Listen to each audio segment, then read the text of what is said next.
Hello and welcome, my lovely lads. I'm gonna do Cage Warriors predictions and potentially I'm gonna do RSFC. I'm sorry, I barely survived yesterday. This flu gave me really a hard time. But right now I'm feeling better. I was feeling like I was gonna pass out for the past few days, but right now I'm feeling better. So just to say I'm sorry, cause I know I missed you, but you missed me too. So now let's go.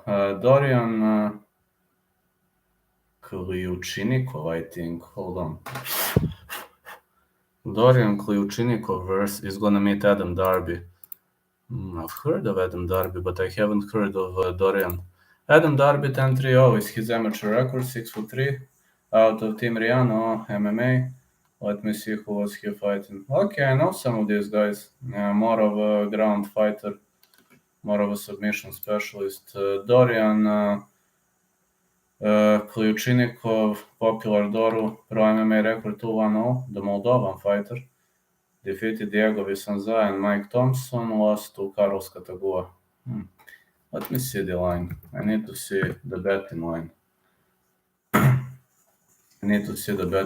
For this event. Alright, the betting line is released. Dorian is the underdog against Adam Darby.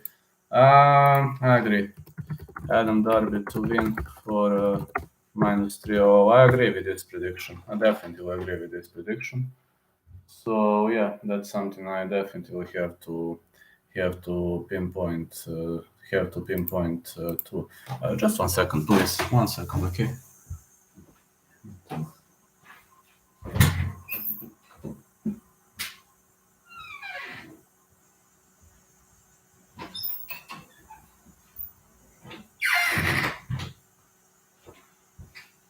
All right, let's go. Now the next one is going to be between Glenn Irvin and Michael Chamu, and now this is a tricky combat. This is a very much of a tricky fight, at least for me. So it's tricky for many reasons. First of all, people believe that Michael Chamu is a very easy guy to deal with. I've seen that, but I've seen that once only. The Jaguar is a great Cameroonian fighter, 5'11", out of Newcastle, England. Itai Power Jiu-Jitsu fighter. I've only seen him finished against Amir Khadi. But what about other fighters? What about other fights? He destroyed Piotr Kmieleczki, however. Sorry, Kmieleczki, not sure. Also was better than Craig Rollins. He's got a great punch power. Glenn Irvin is, like Mr. Dr. Jekyll and Mr. Hyde, very unpredictable. 5'10", next generation MMA fighter. He lost to Konrad Ivanovsky at Brave CF. At Cage Steel, he's having a perfect score with back-to-back wins over Rob Fulton, Marcin Prostko, and Matt Pepper. He improved himself a lot, but that guy is like Mr. Dr. Jekyll and Mr. Hyde. Anything can happen in this fight. Chamu to win for -250. Chamu versus Irvine, no distance. That's my pick. No distance is gonna be my pick. The next one is between Adam Shelley and James Power. To look back at Adam Shelley, needless to say, the guy has 2-1 score. Also the Irish fighter, Adam Shelley, 6'3", out of Dublin, Ireland, Team KF martial arts fighter. And from what I've seen, well, this guy is pretty much known for aggressiveness. He destroys Stephen Hooper via violent punches. I haven't watched other of his fights, but I've seen a lot of aggressiveness in his fight against Stephen Hooper. Now James Power, 3-0, very much talented fighter, welterweight prospect out of Atherton Submission Wrestling, and the guy hits like a Mack truck. So I assume he's gonna. Oh, he's an underdog. I like this. I really much like this. Shelley is also excellent opponent. This is gonna be aggressive matchup. I'm fishing for the underdog. James Power to win for plus 100. James Power to win for plus 100. Now the next fight is going to be between Scott Malone and Michele Martinioni. Scott Malone, 950, 5'7", out of Dundee, Scotland, high-level martial arts fighter, lost to Dylan Hazan via super controversial split decision. Destroyed Serdar Atlas, lost to Adam Wilson, Jack Artwright, Jack Shore. Prior to that, he defeated Josh Reed, Adam Emerson, Jason Jenkins. The guy has a lot of experience. And now going to meet Michele Martinioni, 610, out of Rome, Italy, Aurora mixed martial arts contest. This guy fought to no contest against Adam Emerson, lost to Nathan Fletcher, defeated Wesley Maya. I think Michele Martinioni mustn't be underestimated. I think Malone gonna be heavy underdog, but I think actually Malone has decent chances to win this fight. Now people are gonna laugh the rest is off, which is kinda okay. Martinioni's toughness is excellent, but Malone is good on the ground. I mean, let's be honest. He only lost to Adam Wilson and Jack Shore, and he improved himself significantly. Also destroyed Serdar Atlas, but his ground game has improved.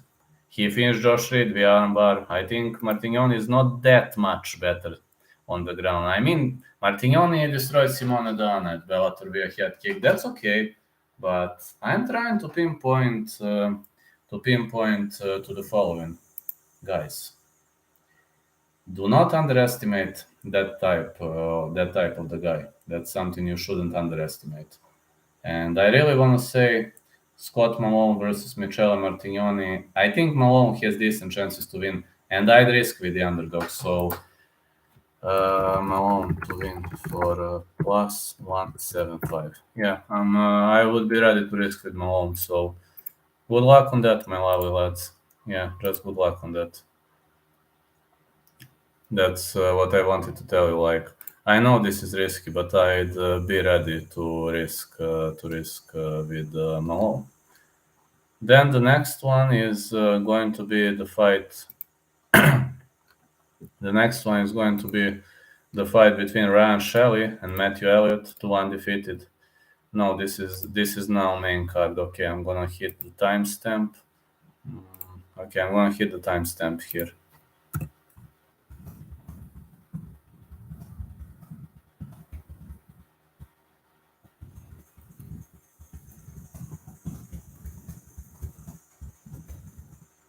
Then transitioning. Just check the description. Just check the description, my lovely lads. So, all right. The next one is Ryan Shelley, who is going to meet another undefeated prospect. It's Matthew Elliott. Ryan Shelley riding a score of 4-0 with back-to-back wins over Liam Malloy, Paulo Vista, Magdy Gerev, and Alexander Yankov. Very much high-level fighter. Likes to finish people by any means necessary. 4 fights, 4 finishes. Out of Dublin, Ireland, Team KF martial arts fighter. Now gonna meet Matthew Elliott, Matthew BD Elliott.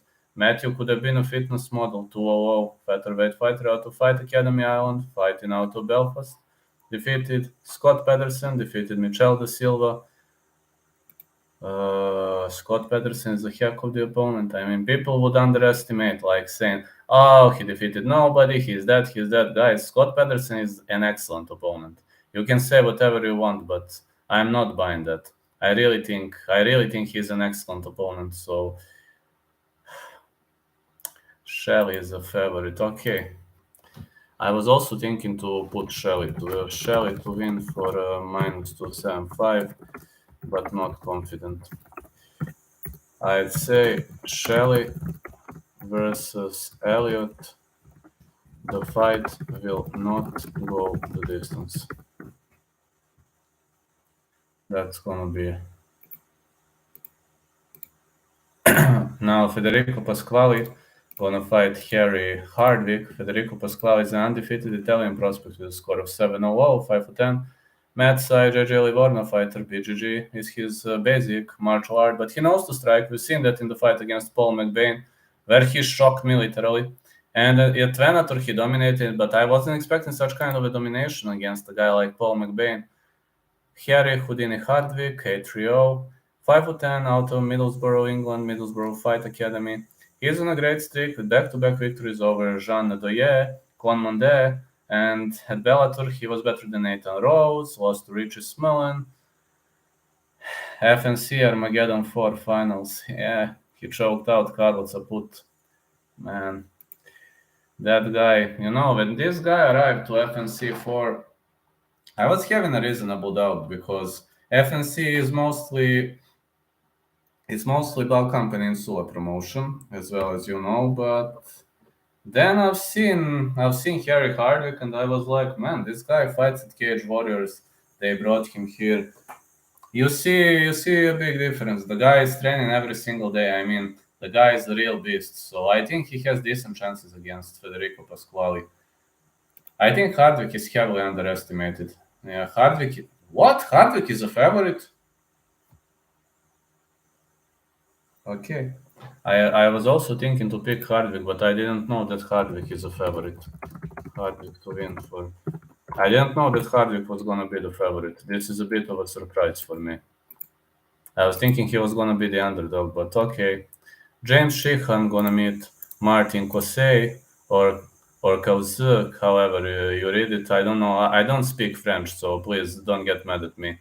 James Sheehan is 4'2", 6'2", welterweight fighter out of Team Rihanna MMA, Dublin, Ireland. This guy defeated Karol Michalak, Omil Brown, Kyran Shturok, lost to Ian Gary, lost to Matthew Bona, was better than Dylan Manning. He was losing to high-level beasts.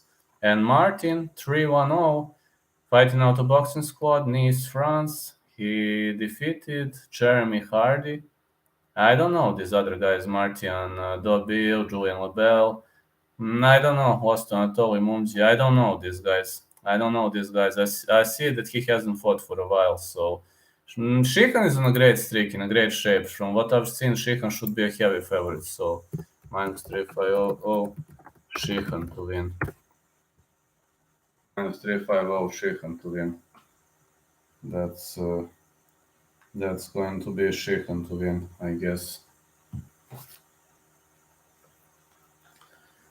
Now the next fight is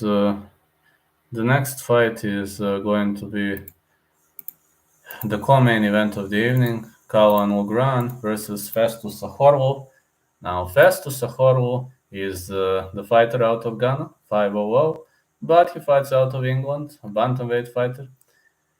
He defeated Micah Kundayo, Diego Barboza, Quentin Alves, MTK MMA. I don't know much about these guys. About Kalan the Don Lugran, 500, out of Ireland, bantamweight fighter, a kickboxer. Let me see. Bakhtiar Oriakyle. I remember that fight. Punch finish. I remember that fight. I watched it.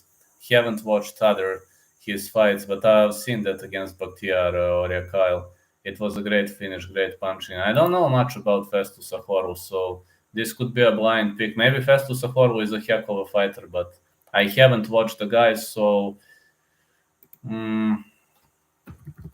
Kalan to win, but I'm not that confident in this pick. So I'm honestly telling you where I am and where I'm not confident. In this case, I'm not confident. I'm really not confident in this case. I would like to say that I am, but unfortunately, I'm not. So I will be honest with you. And now the main event of the evening. That's the fight we're leaving for. The former UFC name, McKee, gonna fight for Cage Warriors vacant welterweight championship against Justin Burlinson, 7-1-0. Justin Burlinson, welterweight fighter, 6'1", 74 inches of reach, out of Sunderland. Defeated lost to Johan Leinus at Contender Series. Sorry, my mistake. He lost it to Johan Leinus via left hook.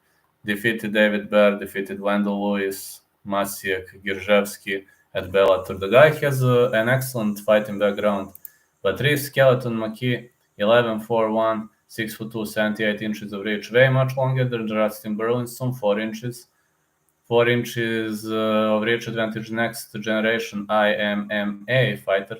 And unfortunately, he was so unlucky in the UFC. First of all, he fought Khamzat Chimaev, the greatest potential in United Arab Emirates. Then he lost to Alex Morono, and they decided to release the guy. And I was like, man, you lose to two extremely high-level opponents and get released. It's kind of unfair. He destroyed Jefferson George. He choked out Perry under Goodwin, stopped Hakon Foss. Also stopped Alexi Mantikivi. I think Rhys McKee deserves to get back into the UFC. Oh, champ, how are you? Doing great, man. This is just a short stream, but doing great. How are you doing, my friend? How's everything doing? I think Rhys McKee. Gonna win this one. I'm better. I recovered. How are you doing, my friend? Burlinson is the favorite. Excellent. I'm thinking McKee. Plus 165 McKee to win. Because, guess why I'm picking McKee? Where is the fight taking place? The fight. Well, you all know where is this taking place. It's taking place in Belfast. This is Cage Warriors Belfast, his hometown. So that's one of the reasons why I'm going to go with Rhys McKee. That should be it. Now, let me see my picks. It's doing better, man. I hope everything is okay with you too, champ. James Power to win, Malone to win. There you go, round robin. Malone to win. Plus 175. My messages are saying error. How do you mean error? Life's good today. It's really hot for you. 80 Fahrenheit. It's a bit more. It's a bit better. How are you doing anyway? Power plus 100 and McKee plus 165. This is round robin. Well, I don't know, man. Honestly, don't know. I hope everything is better with you, my friend. I don't know. YouTube is constantly, improving that strictness, but they're just YouTube, I guess. But okay, they protect the creators, which is okay to some point. I don't want to interfere that. How are you? My life is better. Chilling today, to be honest. Don't have a lot to do, but a lot of MMA events are happening this week. This week I will probably cover UFC. About Cage Warriors, I don't know, because I'm not allowed to put my body on fire that much anymore. I'm taking some new meds, but for UFC, I will probably be live. Other than that, RSFC, I'm having a new job. McKee versus Burlinson is a really stacked card. It's awesome card. Really much awesome card. Even if people ask me, Vlad, who is your most confident pick on the card? To be honest, I don't have the most confident pick. That's the problem. I really don't have the most confident pick on this card, friend. But McKee Burlinson is going to be the fireworks. Also, we got a former UFC name against a very, very much high-level guy. We all know who is Justin Burlinson. Very much high-level fighter. I like the guy, man. He destroyed Daniel Skibinski and also fought at Contender Series. I don't know why he was stopped by Johan Leinus, what happened to him, but it is what it is, Some people are very dangerous when they fight at home. Some people are more dangerous when they fight on the away court. So I see Burlinson win. He's so underrated. Yeah, I know. I only picked McKee because he is an underdog and because the fight takes place in Belfast. Honestly, against Johan Leinus, I don't know what happened to Burlinson. I picked Burlinson for that fight against Johan. When I found out that he got knocked out, I was like, what the heck? No, it was such a massive surprise to me when he got knocked out. When I've seen that, I was very surprised. That's something I haven't seen that coming, though. Haven't seen that coming, my friend. So it was like, what the heck? To me, it was what the heck. To me, it was really what the heck opportunity. Yeah. Because I think Burlinson used to be a favorite, and then Johan is a good fighter, but not like a knockout artist, especially. Seeing that, I was extremely surprised. Extremely surprised, and I said to myself, man, what the heck? PFL is on as well. Wow, dude. Yeah, I made PFL predictions, but many belts are scrapped now, You'll see a lot of mismatches, which is kind of shitty, But for PFL, I won't be. Look at the PFL card; it's so stacked. Yeah, I've seen PFL, but unfortunately, some matches are cancelled. That's something that irritates me a lot because some matches fell through. But it's still a great card. It's still a great card, though. And now it's still looking great on the names: Alejandro Flores, Ryoji Kudo, Brandon Logan versus Ago Huskic. Yeah, this is a last-minute replacement. Lance Palmer, Shayman Moraes. Boba Jenkins, Reynaldo Exum. That should be easier. Sam K, Juan Adams. Sam K, Juan Adams is not a mismatch. That's okay fight. Really much okay. Dennis Goldso, Morris Green. Also last minute replacement. So Morris Green, you know who he is. Everybody knows. Ante Delia, Shelton Graves. I think this is statistically tough matchup for Ante Delia, but I hope Delia to win. Renan Ferreira, Klitson Abreu. Chris Wade, Kyle Bochniak, Anthony Pettis, Stevie Ray, Bruno Capelozza, Matheus Scheffel. A lot of last minute replacements. That's true. I looked. A lot of last minute replacements. When I was making a video on Monday, unfortunately, some other fights were the options. So that's something I need to say. We got many last minute replacements, and Juan Adams is not doing the greatest. He's not doing the greatest job when he is the last minute replacement. So yeah, we'll see how it goes. All right, I need to go now. Maybe I'm gonna do RSFC predictions in 15-20 minutes. Juan Adams is the bong-eyed guy. Oh yeah. In maybe 15-20 minutes, I will go with RSFC predictions. Then I must get back to work. So after that, thank you so much. In 15-20 minutes, I will go live again. So catch you in no time. In 20 minutes, I will probably go live again.